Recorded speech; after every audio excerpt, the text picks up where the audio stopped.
The book's pages fluttered to the beginning once again. Faster than before, and he fell. The clouds parted over the Isles of Boreas. It was time to choose. The rebellion was in trouble. Ravens were scouting for the secret rebel base. They needed a game changer. Pieces of the Sky Ripper had surfaced. Reynardo knew that using it could go catastrophically wrong. But he was sure he could figure out how to use it safely. Also, a temple had risen out of empty desert. The Iblis stone was hidden there. It was a dangerous artifact. It could corrupt its user into a bloodthirsty monster. Maybe he could find a way to use it, to take its power without surrendering to its wickedness.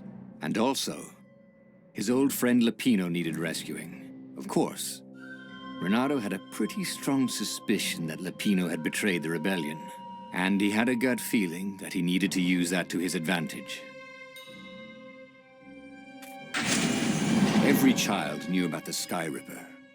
The Transcendent Emperor had buried its pieces deep, and then this Emperor's horrific sacrifices had brought it back to the surface. Reynardo wasn't exactly sure how to use the legendary weapon, but surely there must be some way to do it without provoking another catastrophe. Had he, somehow, summoned the long-lost components of the legendary weapon out of the deep places of the Earth? It was more than Reynardo could fathom. But if he could find a legendary weapon, he would use it.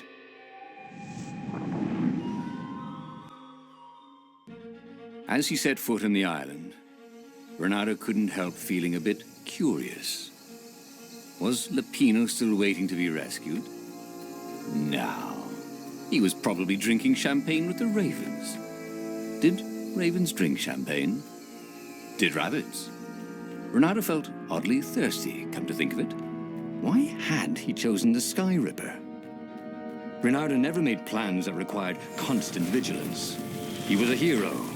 He didn't think too much, just went with his gut and hoped it all worked out. The Sky Ripper was a long shot. He'd have to devote himself to it. No side journeys, no rescuing old friends. That was against his nature. Could he stick with it?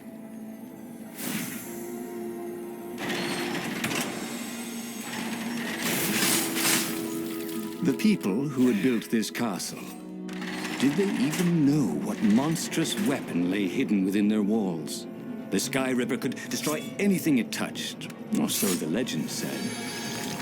As the Transcendent Emperor had fought the Lost Gods, thousands of thousands had died. But Reynardo had been through wars. The only merciful war was a short one.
There it was. Sky Ripper's armature. The stuff that dreams are made of. Engineers' dreams, anyway. The device was intricate. No one alive had the skill to make a thing like it. How was it part of a weapon at all? He'd have to ask a scientist. But first, he'd get the second piece. Sky Ripper had a heart. A core that had come to rest on the next island. Well, there was another island he could reach. Zenobia had just invaded it with her father's Raven battalions. She must be encamped there still. But fighting Zenobia now That made no sense at all. He'd already sacrificed one friend to get this armature, was it? He didn't need to hurry to face her. She would find him. It was a no-brainer. He'd sacrificed his old friend Lapino to get the armature. And the armature was useless by itself, only a series of coils and wheels. War demanded sacrifices, and he would make more before the end. He would have to choose the greatest good, no matter how much it cost him. Zenobia. Well, he would see her sooner or later, across a battlefield or a sword's point before all this was over. He was sure of that. The power was in the core. Obviously, he had to get the core.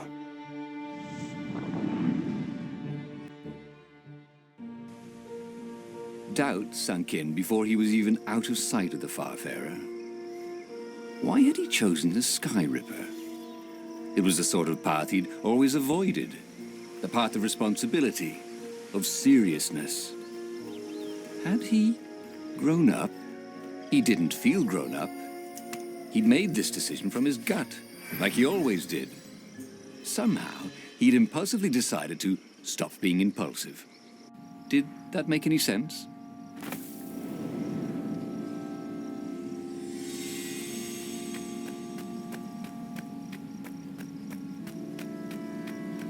There was something sour in the air. Like the earth had ruptured over something that had been fermenting for a very long time.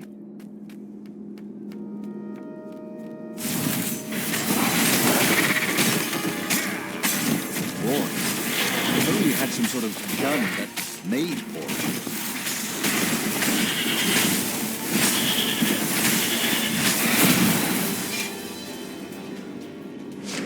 There were fewer and fewer trees. There were only these huge crystalline growths. Had those been here before? He no longer heard birds except for the feverish cawing of the ravens when they attacked. He couldn't smell the small animals of the forest. The mice and rabbits. Where had they gone? He was getting hungry too. This was an unhealthy place to be.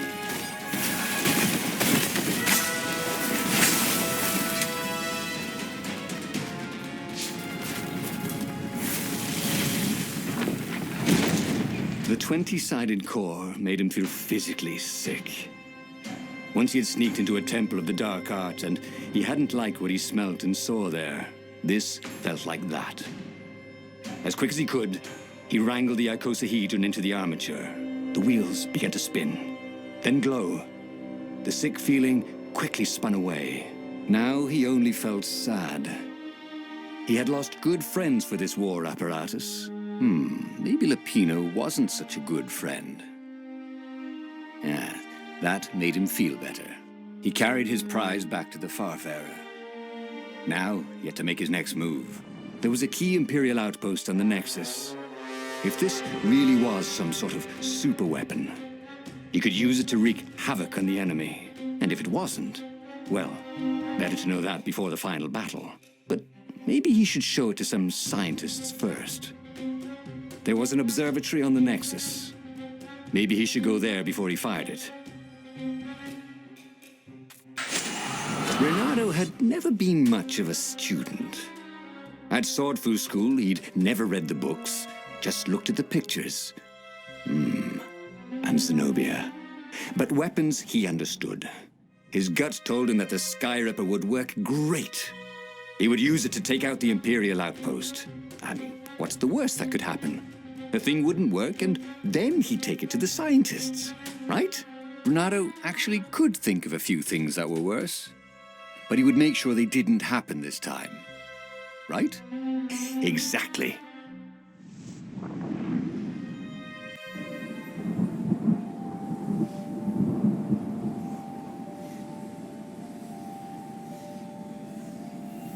As he set out down the path, Reynardo wondered why the parts of the Sky Ripper had only surfaced now, thousands of years after the Transcendent Emperor had discarded it. This Emperor, Isengrim III, had performed terrible, bloodthirsty rituals to invoke the lost gods. Perhaps that was bringing up lost artifacts. How perfect, then, that the Sky Ripper would reappear to be his destruction. And Hopefully this time, just his destruction.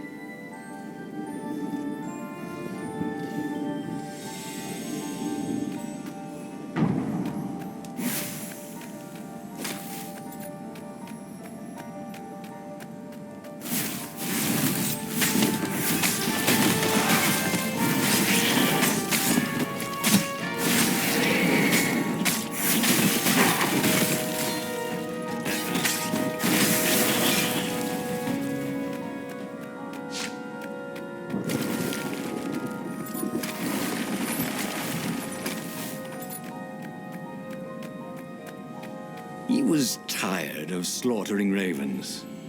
Maybe it was time to test out the new weapon. He turned a knob on the Sky Ripper. It made strange mechanical noises. The wheels spun faster.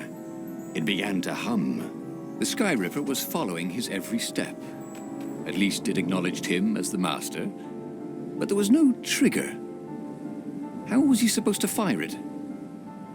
Fire, he said. Nothing happened. Well, maybe it just needed to warm up. After all, it hadn't been fired in thousands of years.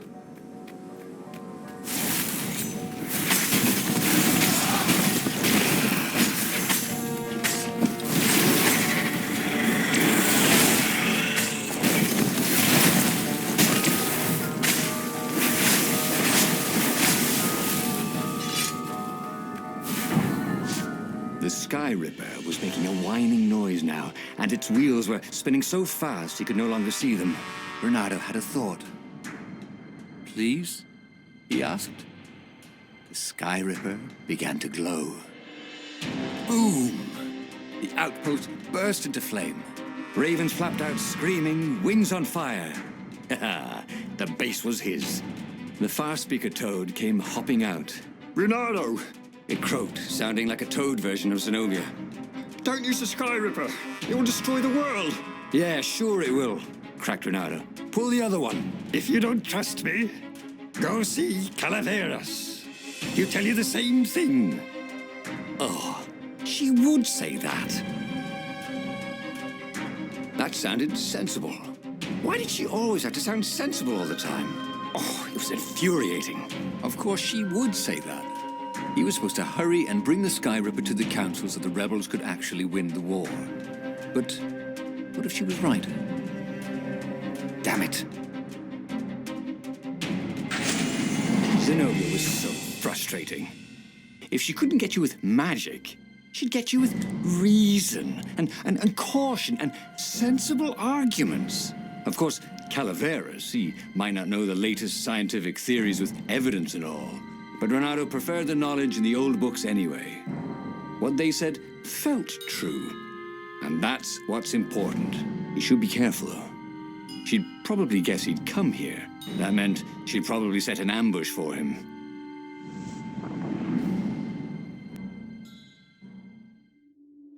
Reynardo landed on the island, expecting Zenobia's ambush at any moment. On the other hand, there did seem to be a lot of ravens around here. Were they just lost patrols, stirring up trouble? Were they looking for him? If she was going to ambush him, wouldn't she keep the road clear so he wouldn't be on his guard? Unless they were part of the ambush, the obvious ravens he was meant to see to take his mind off the ones he wouldn't see. Oh, after all these years, she still drove him crazy.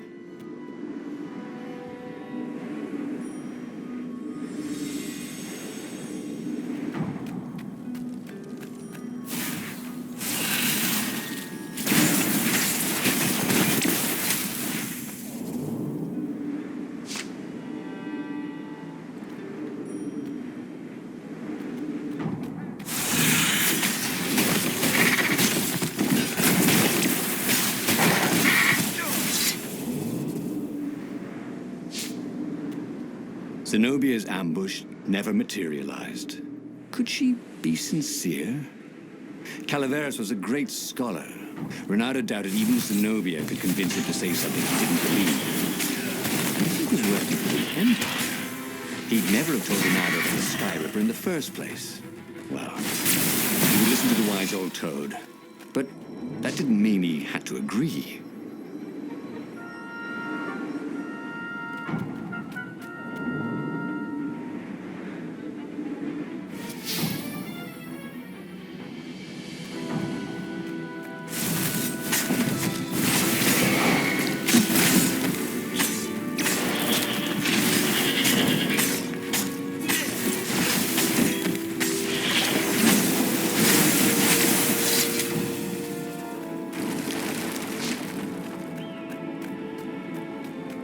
wasn't his fault. They looked so breakable.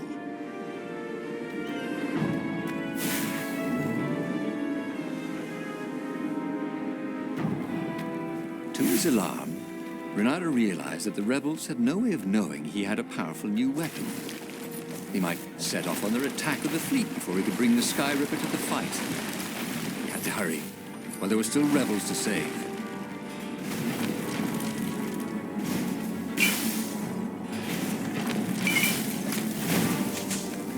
Energy cannons. The last argument of kings.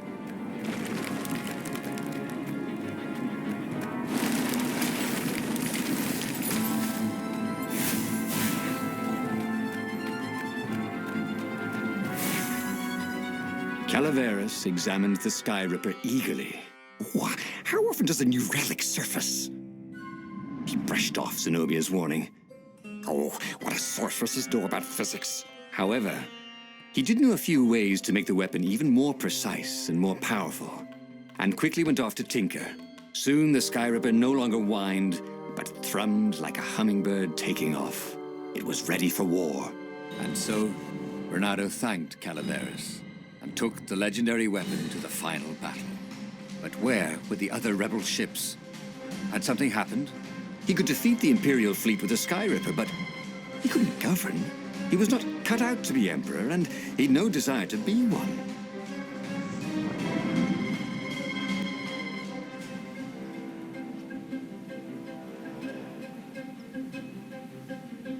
There were a few rebel ships here and there, but there was no organization to the battle. Where was the Council flagship? Something had gone terribly wrong. But he had the Sky Ripper, and the Ravens had nowhere they could hide.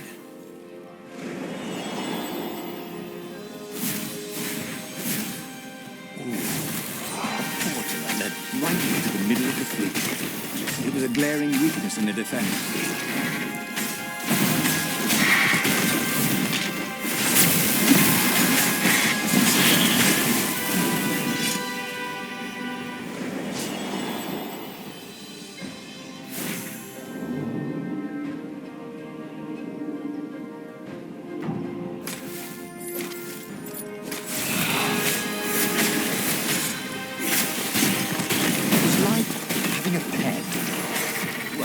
Like having a goglet for a pet.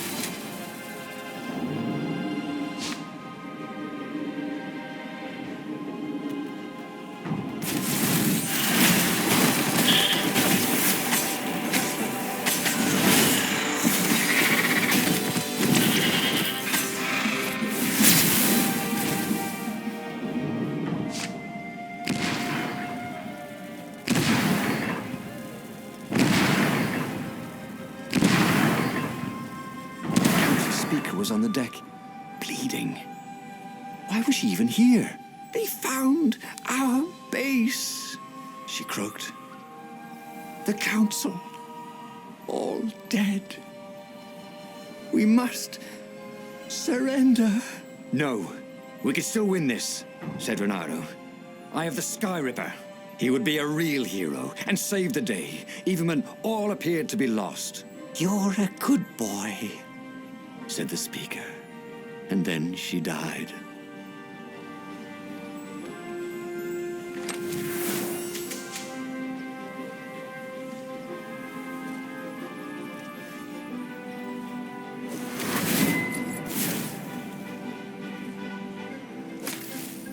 Hey!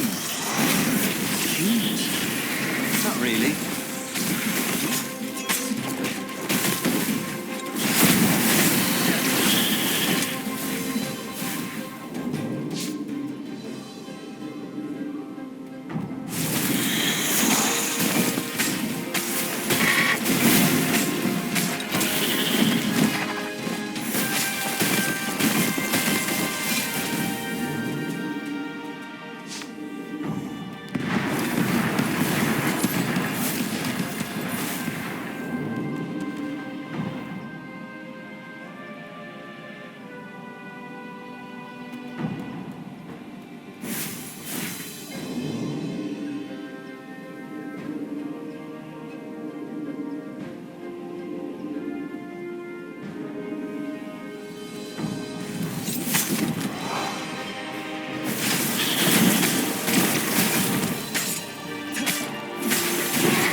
fired at the Sky Ripper.